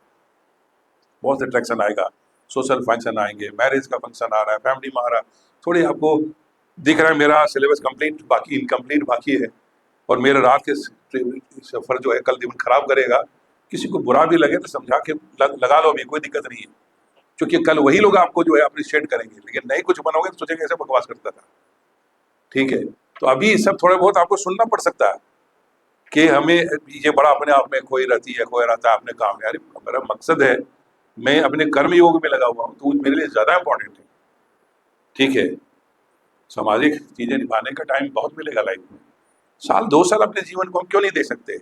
हाँ, आपके रूटीन में कहीं मैच करता है तो आप करिए, ठीक है। अब मान लो आपने कोई भी रूटीन बनाओ, तो मैंने क्या कहा, 8 घंटे सोने का और 8 घंटे क्वालिटी स्टडी करो। अब जैसे क्लास में आते हो, क्लास में गिनती यदि चल रहा है टाइम, 2 घंटा कैसे निकलेगा, क्या पढ़े, आधा सुनाई दिया आधा नहीं सुनाई दिया। वहाँ कम्युनिकेशन ऐसा होना चाहिए जो टीचर्स के साथ कनेक्टेड रहे। कोई सवाल आ सकता है तो रिस्पेक्टफुली पूछ लिया और आप इन्वॉल्व रहिए, लिखते रहिए, पॉइंट्स नोट कीजिए। ऐसे नहीं क्लास में डिक्टेशन लेना शुरू कर दिया, that will not help you. Class में आपको थॉटफुल रहना, थॉटफुल लिसनिंग करनी है, सुन रहे हैं, वो कनेक्ट होना चाहिए, क्यों पढ़ाया जा रहा है, इसका मीनिंग क्या है, कल हम एडमिनिस्ट्रेशन में होंगे तो इसका क्या वैल्यू होगा, वो कनेक्शन आपके साथ साथ चलना चाहिए, ठीक है। और उस डिसिप्लिन के अंदर फिर खाने का भी पैटर्न अच्छा, डाइट, बैलेंस डाइट कहते हैं, अपनी एज बता दो, अपना सिस्टम बता दो, चॉइस ऑफ फूड बता दो, चैट जीपीटी को बोलो मेरे लिए फूड डिजाइन कर दो, that will give you good food कि यही खाओ। मैं एक IAS एस्पिरेंट हूँ, मेरा एज ये है, मेरी सिस्टम है, मेरा वेट ये है, मैं ऐसे रहना चाहता हूँ, I want my mind should remain always active working, suggest me food, तुम्हारा ब्रेकफास्ट लंच डिनर सब डिजाइन कर देगा। इतना बड़े सुविधा में आप लोग बैठे हुए, यू गॉट इट, करके देखना, आज घर जाके देखो कि मेरे को ये खाना चाहिए, क्या खाना चाहिए। आप एक अच्छे वातावरण रहते हो, यहाँ पॉल्यूशन नहीं है, यहाँ आपके पास वेजिटेबल्स इतना अच्छा अवेलेबल है, सब कुछ, just enjoy, but have a time for exercise, meditation, breathing, jogging, जो करते हो आप हॉबी में उसको करो, और हाइड्रेट रखो अपने बॉडी को हमेशा। क्लास में भी बैठते हो तो एक अच्छी आदत है कि जिसके हाथ में बॉटल है, keep taking a sip of water, that helps a lot. Class में बैठे बैठे थोड़ा डीप ब्रीदिंग कर लो, सुन रहे हैं तो दैट विल हेल्प यू। तो कुछ चीजें ना साइंटिफिक है जो करना चाहिए, मेरे बात समझे। सो ऑल टोल्ड, इस छोटे से सेशन में सिर्फ ये बताना चाह रहा हूँ कि be director of your own life, your thinking, your mind, your body, उसका सब का निर्देशक खुद बनोगे तो आप अपनी मंजिल में, चाहे IAS का एग्जाम हो, चाहे कुछ भी करना हो, सब जगह सक्सेसफुल रहोगे। It is not related to only कि हम IAS में success, anything you want to do in life will succeed with certain success principles that way. अब इस एग्जामिनेशन में सिर्फ नॉलेज नॉलेज नॉलेज इकट्ठा करोगे तो कहीं नहीं जाओगे। There are 3 basic fundamental requirements जो आप दिमाग में फीड करो, नॉलेज, स्किल्स एंड विजडम। ये 3 दिमाग में होना चाहिए, knowledge, skill and wisdom, KSW, है ना। ये नॉलेज, स्किल, विजडम क्या है? रेलेवेंट नॉलेज, आपको UPSC ने एक सिलेबस दिया है, एकदम मेमोरी में फिट हो जाना चाहिए देखते देखते। एक समय आना चाहिए जब आपको अपने सिलेबस को दीवार में चिपका के देखने की जरूरत ना पड़े। मेरा सजेशन हमेशा होता है कि सिलेबस का एक छोटा सा नोटबुक बनाना चाहिए, ठीक है। वो दीवार में चिपकाने से काम नहीं आता, टेबल में लगाने से काम आता नहीं। आप खुद जब लिखोगे, उसके ऊपर वर्किंग करोगे, और जब सिलेबस कंप्लीट होगा इसको टिक मारोगे, या इनकम्प्लीट रहे उसका रिमार्क्स लगाओगे कि ये इसके ऊपर थोड़ा मुझे और पढ़ना है, ये चीज करना है, तो वो जो वर्किंग है धीरे धीरे एक एक वर्ड सिलेबस का दिमाग बैठ जाए। And remember, each and every word of your syllabus is important. कई बार सिर्फ एक वर्ड को उठा करके UPSC क्वेश्चन पूछ लेती है, ठीक है, क्योंकि उसको बनाने में काफी टाइम लगाया गया। और उस सिलेबस का पर्पस ये है आपको नॉलेज देना नहीं। आपकी स्कूल और कॉलेज का हैबिट डिफरेंट था, आप एग्जाम देते थे, जितने बच्चे सब देंगे, आप कितनी नॉलेज गैदर कर पाए, किस लेवल पे कर पाए, और आपकी आंसर प्रेजेंटेशन क्या बता रहा है, उसमें आप सबको 60%, 80%, सबको 80% दिया जा सकता है depending on standard. But here is a competition, उस कॉम्पिटिशन में एक लेवल है जो दिखाना जरूरी है, वो फ्रेम में क्या होना चाहिए वो जानना जरूरी है। तो उसके लिए आपका जो सिलेबस है and previous year questions, minimum 5 years always with you, हो सके तो 10 साल का रखो। Rather this preparation should not start from books, it should start from questions and syllabus। questions and syllabus से पढ़ना चाहिए। कोई भी चैप्टर पढ़ना है तो पहले सिलेबस देखेंगे, क्वेश्चन देखेंगे, फिर आएंगे किताब। So that necessity is mother of invention. जो कॉन्सेप्ट है, जब आपके दिमाग में समस्या आएगी, इश्यूज आएंगे, तो आप उसको ढूंढने के लिए, समाधान के लिए जब जाओगे तो आप रेलेवेंट हो जाओगे, फिर इधर उधर भटकोगे नहीं। ज्ञान अर्जित करने के लिए चलो 500 पेज का किताब पढ़ लिया, 200 पेज का पढ़ लिया, कोई सेंस ही नहीं इसका। नॉलेज, उसके बाद आता है स्किल, थिंकिंग स्किल। पढ़ो, सोचो, लिखो, बोलो। मतलब ये सारी चीज हैं कि मान लो आपने 2 घंटे का स्लॉट बनाया, अब अभी क्या होता होगा कि 2 घंटे तक घड़ी देख रहे, पढ़ रहे, कर रहे, खत्म कर दिया। थोड़े दिन के बाद आप भूल जाते होंगे, इतना पढ़ा याद ही नहीं आ रहा, बोलने का टाइम है तो भूल गए, आंसर लिखने टाइम है तो भूल गए, तो आपका वो किसी काम का नहीं है ना, उसका क्या मीनिंग है उसका फिर। यदि उसी को हम थोड़ा फॉर्मूला बदल लेते, थोड़ी सी स्टाइल बदल लेते, तो क्या होता कि हम जो है 2 घंटे के स्लॉट में 1.5 घंटा हम पेन लेकर के बुक मार्क करते हुए पढ़ेंगे, और उसके बाद 15 मिनट चिंतन करेंगे कि मैंने पढ़ाई क्या की, रिकॉल किया, इसका क्या रिलेशन है, इस पर यूपीएससी क्या क्वेश्चन पूछ सकती है या अभी तक क्या पूछी है। और जब मैं एक बार फील्ड में रहूंगा as a DM, SDM officer, तो मैं मेरे लिए क्या वैल्यू रखता है, so that will develop your understanding about it, right. So skill, and then उसके बाद आपकी बात आती है कि आप उसको सोचिए और फिर उसी समय जो पॉइंट्स किताब से मिला और कुछ जो सोचा वो रिमार्क्स के तौर पे एक ब्रीफ नोट्स बना दीजिए, और उसमें थोड़ा मार्जिन छोड़ दीजिए कि कल ऐड करना है उसमें, तो कैसे उसमें ऐड करेंगे, ठीक है। Don't start with voluminous books, आराम से पहले स्ट्रक्चर बनाओ। फिर उसमें तीसरी इंपॉर्टेंट है विजडम। पहले पढ़ाई के तरीका बताएं, पढ़ो, सोचो, लिखो, कभी कभी आपस में एक दूसरे से बात करो, क्वेश्चन पूछो और बोलो कि कितना एक्यूरेट, ब्रीफ एंड क्लियर तुम सोच सकते हो, तुम लिख सकते हो एंड बोल सकते हो, to the point. That is the beauty of civil services. You have to be always to the point, accurate होना चाहिए, ब्रीफ में होना चाहिए, लेकिन इसका मतलब नहीं क्लियरिटी मिस कर जाए, जो दूसरा सुने या पढ़े एकदम क्लियर हो जाए कि व्हाट यू वांट टू से। ये प्रैक्टिस धीरे धीरे आता है। फिर आती है बारी विजडम की, knowledge, skill and wisdom. Wisdom के अंदर, अच्छा, स्किल सेट्स में मतलब सिर्फ पढ़ाई तक नहीं, हमने क्या कहा, सोचना चीजें, फिर स्किल सेट्स में आपकी इमोशनल इंटेलिजेंस भी आ जाता है, कैसे सोचोगे, आपकी लीडरशिप स्किल भी आ जाती है, सब कुछ इसके अंदर है। विजडम क्या है कि जो पढ़ाई किया उसका अल्टीमेट एंड यूज क्या है, ये आज से सोचना चाहिए। ये नहीं कि जैसे इसको पढ़ लिया, आप पढ़ रहे हो किसी पर्पस के लिए, आपको पढ़ाया जा रहा है किसी पर्पस के लिए कि कल आप डीएम एसपी बनोगे तो क्या करने वाले हो आप। So you are reading from that level, from that angle there. So always keep yourself thinking. This is relevance. यदि मानसून के बारे में पढ़ रहे हैं तो मानसून के बारे में हम क्या जानते हैं, इसका यूज क्या होगा। अभी बारिश हो रही है, आज के दिन में अचानक गर्मी का, इस समय में अभी मानसून ब्रेक हुआ नहीं, उसके पहले बारिश सारी प्री मानसून हो रही थी, क्यों हो रही, और इसका असर क्या होने वाला है किसानों के ऊपर में, सड़कों पे भी, इंफ्रास्ट्रक्चर पे। आज यदि इस इलाके के आप डीएम होते तो आपका क्या रोल होता, कैसे इस पर मानसून को आप समझते हैं। कुछ स्पेशल एक्सपर्ट ओपिनियन चाहिए तो मानसून डिपार्टमेंट से लोगों को बुला के पूछोगे, लेकिन आप एक डीएम बनते हैं तो कितने सारे डिपार्टमेंट, पूरा डिस्ट्रिक्ट आपके अंडर आ जाता है, जिसकी पूरी डेवलपमेंट की जिम्मेवारी आपके पास होती है, उनकी सुरक्षा की जिम्मेवारी हो जाती है। तो आप एक कम उम्र में इतनी बड़ी रिस्पॉन्सिबिलिटी कैसे निभाओगे यदि आपने विजडम डेवलप नहीं किया। इसी चीज का तो टेस्ट है। तो नॉलेज, स्किल एंड विजडम, तो ये एक कुछ कुछ बोलना चाह रहे थे।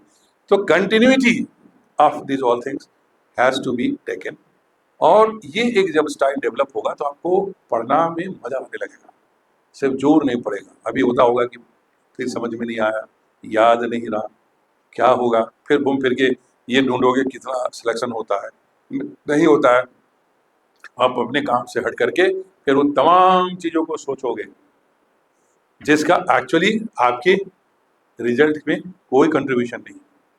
आपका कंट्रीब्यूशन उसमें है कि आप अपने पूरे 24 घंटे में अपने समय का रोज कैसे इस्तेमाल करोगे, 7 दिन में कैसे करोगे, आपका एग्जामिनेशन का टाइम आने वाला है उससे पहले कैसे इस्तेमाल होगा, रिवीजन का टाइम कितना बचा हुआ है, ये सब चीजें होनी चाहिए।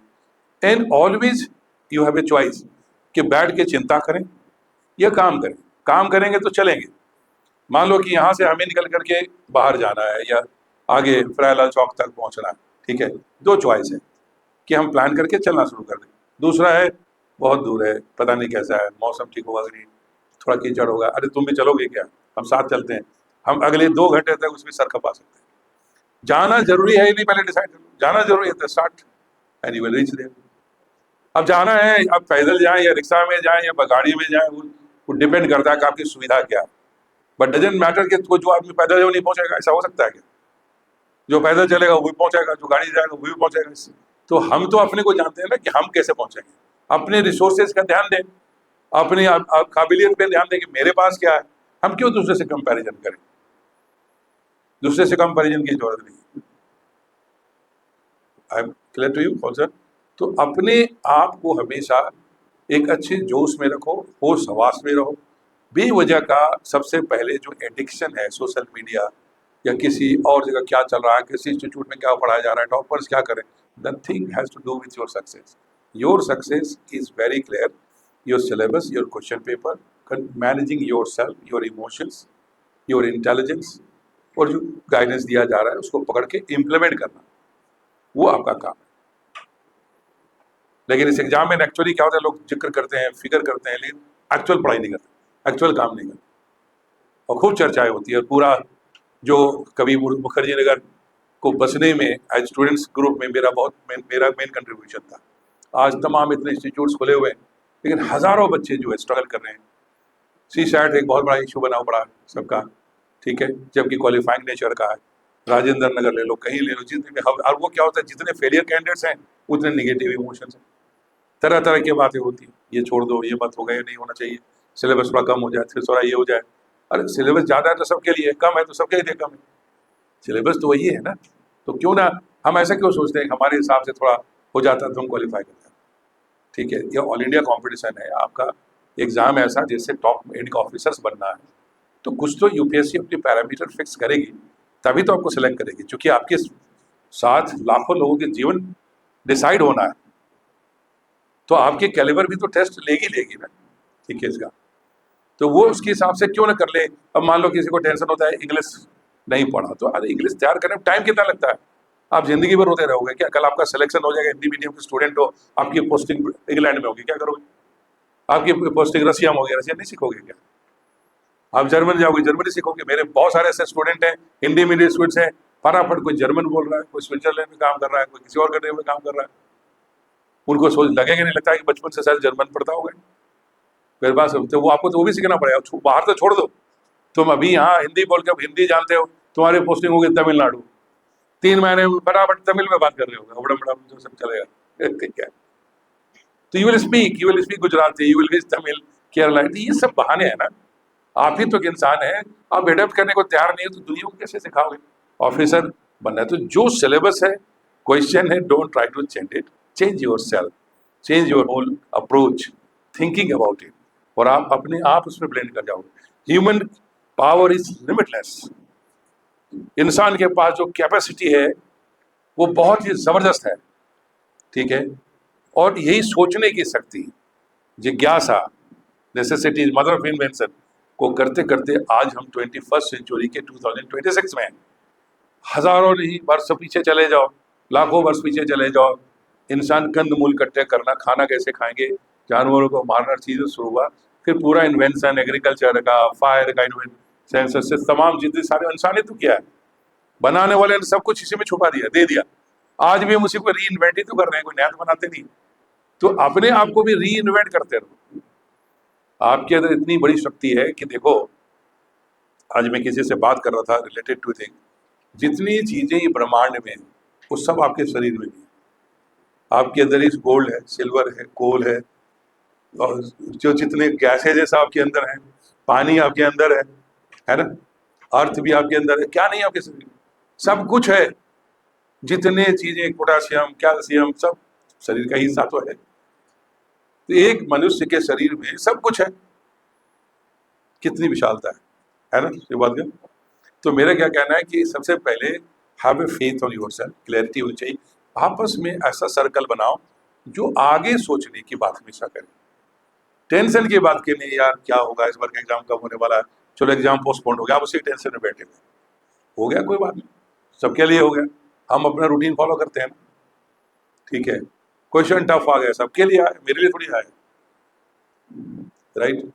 अब वो आई स्टिल रिमेम्बर कि मैं अपनी ग्रेजुएशन का ऑनर्स का पेपर इंग्लिश लिटरेचर लिख रहा था, तो उसमें काफ़ी टीचर्स वगैरह कुछ स्ट्राइक हो रहे थे।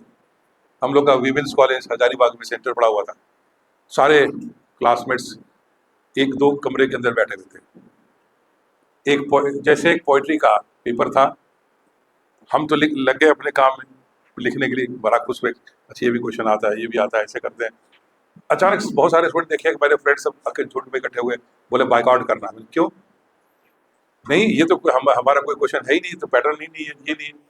अब एक लड़का और था उसमें चक्रवर्ती, वो भी फिर आया अलग से कि यार यदि इस बार कैंसिल हो गया, पिछले बार एग्जाम नहीं दिया था, मेरा करियर हो जाए। मैंने कुछ नहीं कैंसिल होगा, टीचर क्या टीचर भी परेशान थे। मैंने कि जो एग्जाम है आप सब निकल जाओ, मैं तो एग्जाम दूंगा। तो बच्चे होते हैं ना आपस में, तुम बाहर निकलो फिर देखेंगे तुम क्या, वो बाद में बात फैसला करेंगे, पहले मुझे एग्जाम देने दो, जाओ यहाँ से। फिर मैंने बैठ के एग्जाम लिखा, इतना बढ़िया पेपर, क्योंकि तैयारी आपकी अच्छी है। तो प्रॉब्लम क्या है, अब आपको हम अपने पेपर में 85% नंबर ले आए उसी में, और उसको बाइकआउट करवा रहे हैं। तो डिपेंड करता है कि आपकी तैयारी क्या है।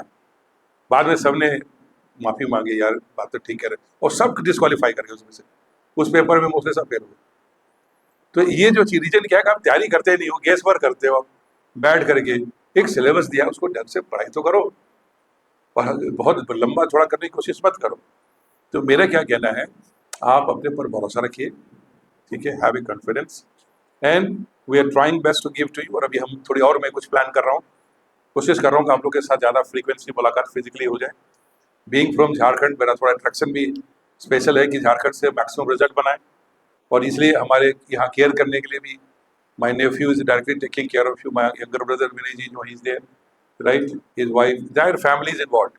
सो फील फ्री कि आपको क्या चाहिए, and let it come to me. जब भी आपको मुझसे बात करना हो, कि बात करना जरूरी है, यू आस्क देम, तो आपको वीडियो कॉन्फ्रेंस में टाइम भी फिक्स करके दे देंगे कि अब आप 1-to-1 बैठ जाए। पर आपकी एक ओर से जिज्ञासा आना चाहिए, सर मेरे 5 साल पोजिशन है, मैं स्ट्रेस में हूँ, मुझे समझ में नहीं आ रहा क्या करें। तो मान लो कभी यदि कॉमनली नहीं बात कर पा रहे हैं, डिस्कस है, तो you have this time available.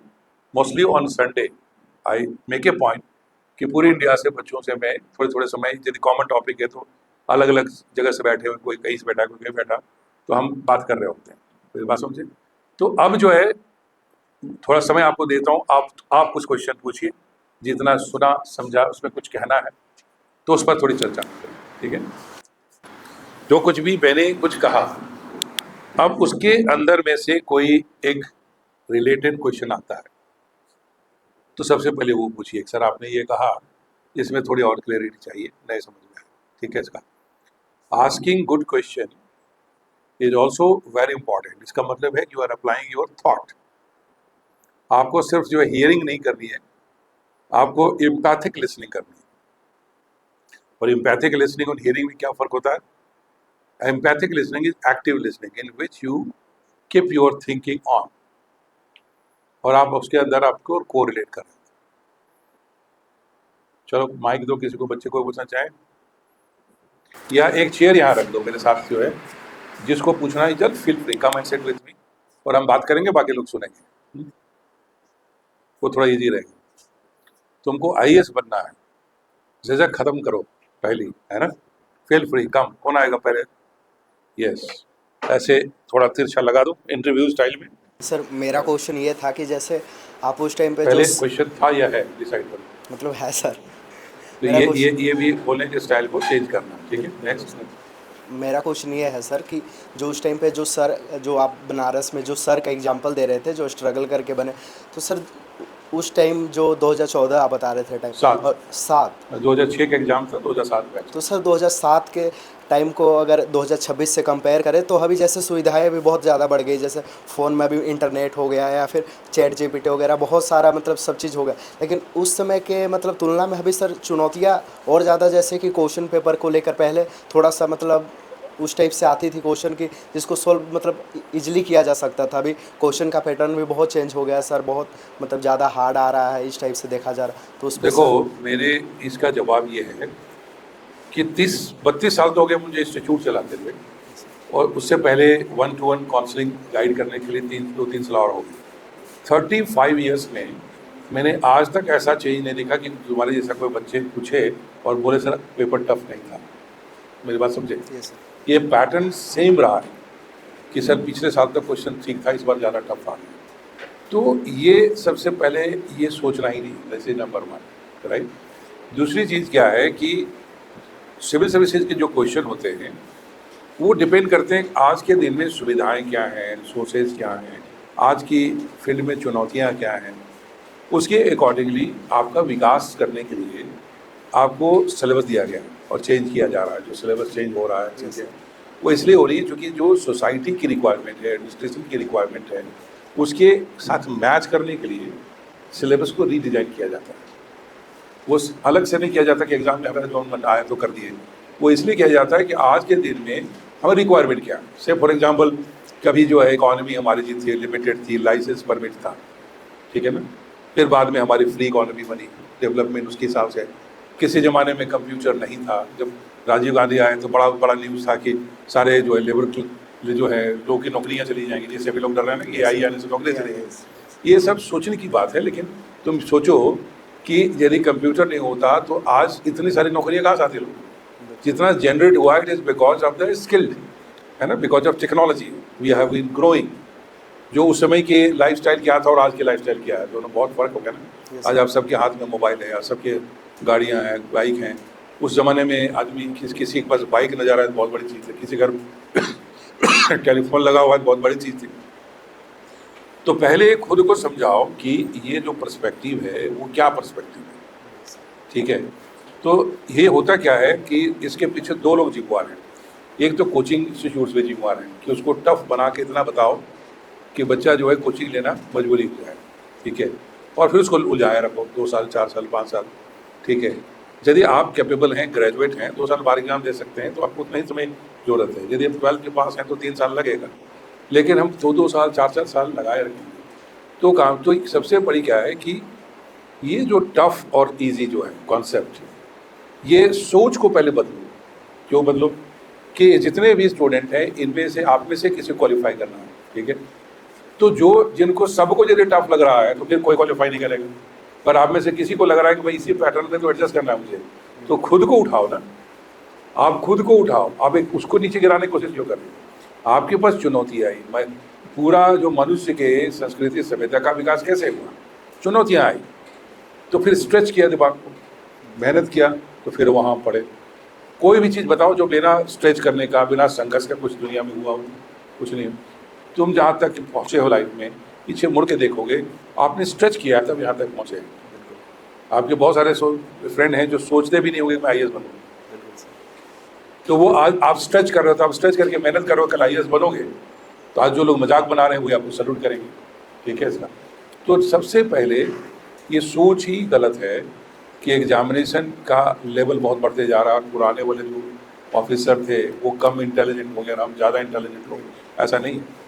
हर समय की अपनी एक चुनौतियाँ हैं, हर समय क्या अपनी एक रिक्वायरमेंट है, और वो सब आज के दिन में जो सर्विस कर रहे हैं उस चुनौती को एक्सेप्ट कर रहे हैं कि उसमें मान लो किसी ज़माने में आज से 25 साल पहले इतनी टेक्नोलॉजी हाई नहीं थी, बट आज वो सेक्रेटरी बन गए, जो लोग चीफ सेक्रेटरी बन रहे हैं उनको सारी टेक्नोलॉजी अडॉप्ट करना पड़ा ना, तो उनकी चुनौतियाँ तो और बड़ी होगी कि जिसने कभी कंप्यूटर नहीं चलाया और वो आदमी आज AI के ज़माने में उसको आगे बढ़ा रहा है। So be always ready to adapt and change, ठीक है। और पूछो, क्लियर हो गया? ठीक, अब दूसरा कोई क्वेश्चन पूछ सकता हूँ सर? थोड़ा जोर से बोलना ताकि सब थोड़ा सुने। हेलो, माइक तो ऐसे रखो, माइक तो खाली रिकॉर्ड होगा। अच्छा ठीक है सर। माइक सामने ऐसा रखो ऊपर, ऐसे हाँ रख। सर मैं आपसे एक चीज़ पूछना चाह रहा था सर, कि दिमाग को सर खुद के कंट्रोल में कैसे रखा जाए? दिमाग किसी और का तो है नहीं, अपना ही है ना। आप अपने हाथ में मोबाइल है, अब उस मोबाइल को चाहो तो आउट ऑफ कंट्रोल रखो या कंट्रोल रखो, वो भी तुम्हारे हाथ में है, ठीक है। मोबाइल भी आपका, कितना यूज़ करना है वो भी कंट्रोल है, ठीक है। तो माइंड भी हमारा एक इंस्ट्रूमेंट है, माइंड इज ए इंस्ट्रूमेंट, ये आपका मालिक नहीं है। तो कंट्रोल में क्या है कि जैसे मान लीजिए आपके पास एक नेगेटिव थॉट्स आना शुरू हो गए कि ऐसे होगा, ये प्रॉब्लम हो गई, आप उसी समय रुक जाइए कि मैं जितना समय इस पे लगा रहा हूँ, मालिक में अपने दिमाग का, कि ये प्रॉब्लम प्रॉब्लम प्रॉब्लम प्रॉब्लम, तो क्या होता है कौवे बन जाता है। उस प्रॉब्लम को हम लिख लें 1 2 3, अब उस पर सोचना शुरू करें इसका सोल्यूशन क्या है। तो जो माइंड चिंतित था अब वो चिंतन करने लग जाएगा, ठीक है। मेरी बात समझे। सिलेबस बहुत वास्ट है, बहुत वास्ट है, बहुत वास्ट है, नहीं हो पाएगा, नहीं हो पाएगा, तो ये चिंता लाएगा। सिलेबस जो भी यही है, सबके लिए यही। अब इसको मैं ऐसे कैसे अपने आप को डेवलप करूँ, तो मेरा दिमाग फिर चिंतन करने लग जाएगा। Mind is always driven by emotion, emotion generate करता है माइंड जो है ना। हम कहते हैं ना कि बड़ा अच्छी फीलिंग आ रही है, तो हमारे हार्ट जो है वो सर्कुलेशन के कारण से, ब्लड सर्कुलेशन का एक वाइब्रेशन क्रिएट होता है, क्योंकि हमारी प्राण शक्ति यहाँ है। लेकिन जो इमोशन है, एक्चुअली इमोशन दिल में होता नहीं है। इमोशन जो है दिल को कोई प्रॉब्लम नहीं होती, जो आप फिगर बनाते हो ना, तीर मार दिया और दिल में चला गया, वो सब सिंबॉलिकली ठीक है, बट एक्चुअली जो भी दुख तकलीफ होती है, दिल जो मन परेशान होता है, किसी से अच्छा या बुरा फील होता है, सब यहाँ सब माइंड से ही होता है। फिर उसका बॉडी पूरा उसके अकॉर्डिंगली हार्मोन्स क्रिएट करता है, राइट। तो माइंड को always can be controlled with the intellect. मेरी बात समझे, हमारे शरीर की रचना कैसी है, इसको उपनिषदों में बड़ा बढ़िया से समझाया गया। उपनिषदों में ये समझाया गया जिसका आज अब बायोलॉजी और साइकोलॉजी और ये अलग अलग डिपार्टमेंट अपनी अपनी से बात कर रहे हैं। बायोलॉजी बॉडी की बात कर रहा है, साइकोलॉजी माइंड की बात कर रहा है, लेकिन ये सारी चीज़ें एक कोर्स है जिसको पंच कोर्स कहते हैं। ये हजारों वर्ष पहले तैत्तरीय उपनिषद में इसकी बड़ी डिटेल चर्चा की गई। तैत्तरीय उपनिषद में इसका नाम बताया पंचकोश, क्लियर। उसमें कहता है कि हमारा जो हम सब सोल है, ये लाइफ है जिसको कहते हैं ना, जो अपने सोल है, और it has 5 dimension, 5 layers in our body. The first is called Annamaya kosha. अन्न का मतलब जो अन्न से बनता है, वो हो गया अन्नमय कोश। आप जो भी खाते हैं, आप पानी पी रहे हैं, खाना खा रहे हैं, आप वही शरीर आपको कन्वर्ट कर करके आपके मसल्स, मांसपेशियाँ, हड्डी है ना, सारे रक्त सब ये बना रहा है। तो वो हो गया आपका अन्नमय कोश, आपका बॉडी है। तो ये हमारा एक व्हीकल रेडी हो गया, व्हीकल चल रहा है। अब व्हीकल को हमें फिट रखना है, लेकिन ये बिना एनर्जी के तो चल नहीं सकता। आपकी एक मशीन है, बिना एनर्जी के चल नहीं सकता। तो उसके लिए दूसरा कोश है, उसको कहते हैं प्राणमय कोश, जो प्राण जिसको बोलते हैं एनर्जी। और वो एनर्जी कहाँ से होते हैं, वहाँ फिर आ जाती है हवा, विंड, ब्रीदिंग। हम जो ब्रेथ कर रहे हैं, वो ब्रेथ जो है हमारा, वही जो है हमारा लंग्स, हार्ट, हमारा ब्रीदिंग सिस्टम, ये प्राण कर रहा है, ताकि हमारी जो पूरी जो सर्कुलेशन है, प्रोडक्शन ऑफ एनर्जी है, लाइफ जो सिस्टम चल रहा है, वो प्राणमय कोश करता है, जो ब्रेथ से कंट्रोल होता है बेसिकली, ठीक है। तीसरी इंपॉर्टेंट चीज़ आती है जिसको कहते हैं मनोमय कोश। जो हमारा ब्रेन है वो भी ऑर्गन है, that is also being produced by our food. Brain cell सब बन रहे हैं वहाँ से, लेकिन उसके अंदर उसको चलाने के लिए एक थिंकिंग पावर है जो इंडिविजुअल है, और वो है इलेक्ट्रिक स्पार्क क्रिएट हो रहे हैं, वायरिंग हो रही है, रीवायरिंग हो रही है माइंड की, वो हमारे थॉट्स को जनरेट करता है, राइट। उसको कहते हैं मनोमय कोश, हमारा मन। अब ये मन जो है उसके कंट्रोल में सारी ज्ञानेंद्रियाँ, 5 ज्ञानेंद्रियाँ, जो उसको रिसीव करता है इंफॉर्मेशन और प्रोसेस करता है, ठीक है। और उसके बाद हमारे पास वही मन है जिसके पास चलाने के लिए हाथ पैर हैं, चीज़ें हैं, जो उसको एक्शन कराता है। But this is the mind which is taking. उसके ऊपर एक है जिसको कहते हैं विज्ञानमय कोश। विज्ञानमय कोश का मतलब इंटेलेक्ट, ठीक है। जब बच्चा पैदा होता है तो दूसरे जानवरों से सिर्फ इतना ही डिफरेंट है कि इसके 5 सेंसरी ऑर्गन्स उनसे ज़्यादा अपलिफ्टेड हैं, हम पैदल चल सकते हैं। But human child is the most dependent child. Animal का चाइल्ड इतना डिपेंडेंट नहीं होता, बर्ड्स का नहीं होता। ह्यूमन चाइल्ड को बहुत टाइम लगता है ग्रो करने में, सिर्फ फिजिकली नहीं, धीरे धीरे इमोशनली, साइकोलॉजिकली ट्रेन होने में। तो ये जो विज्ञानमय कोश है, ये वही ज्ञान है जो जब हम अपने ब्रेन में, पूरा ब्रेन सेल्स हैं, सोचने की शक्ति तुरंत बच्चे में पैदा नहीं होता। तो जैसे हम ज्ञान डालना शुरू करते हैं, ये चीज़ है, वो चीज़ है, मम्मी है, वो पापा है, वो सामान है, ये फ़ैन है, अब ये दिमाग में चलना शुरू हो गया, फ़ैन है तो चलेगा, हवा देगी। अब ये सारी चीज़ें आपके विज्ञान का कारण शुरू हो गया, मतलब बुद्धि शुरू हो गई। तो जब आपकी बुद्धि का विकास शुरू होता है तो फिर उसी के अकॉर्डिंगली मन फिर काम करना शुरू कर देता है। यदि इसको ना दिया जाए बुद्धि, तो हमारा मन भी उसे काम करेगा जैसे दूसरे जानवर का है। भूख लगी खाना खिला देगा, कुछ सुन रहे हैं सुन लेगा, कुछ देखना है देख लेगा, इतना ही कर सकता है। उसको चलाने के लिए बुद्धि चाहिए, इंटेलेक्ट चाहिए, स्टडी चाहिए। आज आप पढ़ाई कर रहे हो, पढ़ाई के अभी आपने एक अध्ययन किया तो आप एक नॉलेजेबल पर्सन होंगे, बट उस नॉलेज का भंडार जो है, उसका इस्तेमाल जो है आप ये ट्रेनिंग में सीख रहे हो कि how I am going to utilise that, so that you are developing intellect. तो इसका मतलब है कि जो माइंड है उसको कंट्रोल करने के लिए अपने इंटेलेक्ट का विकास करना होगा, बुद्धि का विकास करना होगा। जो हम और आप बात कर रहे हैं वो क्या कर रहे हैं, इंटेलेक्ट पे काम कर रहे हैं, कि आपके विज्ञानमय कोश पे काम कर रहे हैं कि आपको कैसे सोचना चाहिए, आपको क्या करना चाहिए। उससे related right kind of reading, तो अपने माइंड की बनावट, हाउ वी थिंक, ये इस थोड़ा बायोलॉजी की समझना, थोड़ा साइकोलॉजी को समझना, ठीक है। ये जो सब कुछ आजकल विकिपीडिया में, गूगल में सब अवेलेबल है कि how do you think, type करो मिल जाता है सारा आपको। तो उसमें क्या है कि आपको इतने सेल्फ हेल्प बुक्स बिकती हैं, इसी कारण से वीडियोस बिकती हैं। अभी तो मैं कंप्लीट एक सीरीज बना जो फ्रीक्वेंटली आस्क्ड क्वेश्चन पे भी कुछ बहुत काम कर रहा हूँ अभी। जो आपको एक सीरीज में मिल जाएगा, आप अपने समय से देखते रहना, ठीक है। लेकिन क्या है कि to control your mind you have to work on your intellect, ठीक है। अब इंटेलेक्ट जो है उसको भी सही रखने का एक तरीका क्या है, उसके ऊपर है आनंदमय कोष। आनंदमय कोष इसका नाम रखा गया है कि जब आप अपने माइंड को, बुद्धि को, दोनों को कंट्रोल करके फिर से भरना चाहते हो, रिचार्ज करना चाहते हो, री एनर्जाइज करना चाहते हो, then you have to practise silence. फिर आपको साइलेंस में जाना होगा, ठीक है ना। अपने 24 घंटे में प्रेफरली 15 मिनट सुबह, 15 मिनट शाम, या आधा घंटा कभी भी एक इंसान को कंप्लीट एकांत में अकेला होना चाहिए। आप कमरे के अंदर अकेला बैठे हैं, उसमें कोई काम नहीं, कोई पढ़ाई नहीं, कुछ नहीं, नो गाना न म्यूजिक, कुछ नहीं, just be quiet and let things settle down. और उस क्वाइट का प्रैक्टिस, उसमें जस्ट रेगुलेट योर ब्रेथ के ऊपर देखो कितने देर कंट्रोल कर सकते हो। डीप ब्रीदिंग करो, सांस के साथ जाओ, सांस से उसी पर लगे रहो। बहुत शुरुआत में बड़ी कष्ट होगा, 1 मिनट में 50 थॉट आएंगे, पर धीरे धीरे जो है 15 मिनट के अंदर आप प्रैक्टिस करके देखना, आप 1 मिनट भी अपने दिमाग को शांत नहीं रख पाते। आप अपनी सांस जो सबसे आवश्यक चीज़ है, हम कह रहे उस पर कंसंट्रेट करो, उसमें भी नहीं कर पाते। उस समय भी दिमाग चलना शुरू हो जाता है, कभी पास्ट, कभी फ्यूचर, कभी यहाँ, कभी वो। तो जब उस समय आदत पड़ जाएगी रेगुलेट करने की, ठीक है, तो जब वो रेगुलेशन होगा तो क्या होगा, इसका मतलब है कि आपने अपने इंटेलेक्ट पे भी कंट्रोल कर लिया, ठीक है, कि कैसे इसका क्या ज्ञान लूँगा, और आपने माइंड को तो कर ही लिया, ठीक है। तो दिस इज समथिंग इम्पॉर्टेंट, क्योंकि all are grown up children, तो उसके अकॉर्डिंगली मैं आपको प्रैक्टिस समझा रहा हूँ। कोशिश करता हूँ कि अगले विजिट में आप लोग को एक दिन का ये प्रैक्टिस सेशन करा देता हूँ साथ ही बैठ करके कि कैसे करना है, ठीक, सो दैट यू अंडरस्टैंड। मेरी बात समझे? एक चीज़ और यहाँ तक आंसर क्लियर हो गया? यहाँ तक क्लियर हो गया?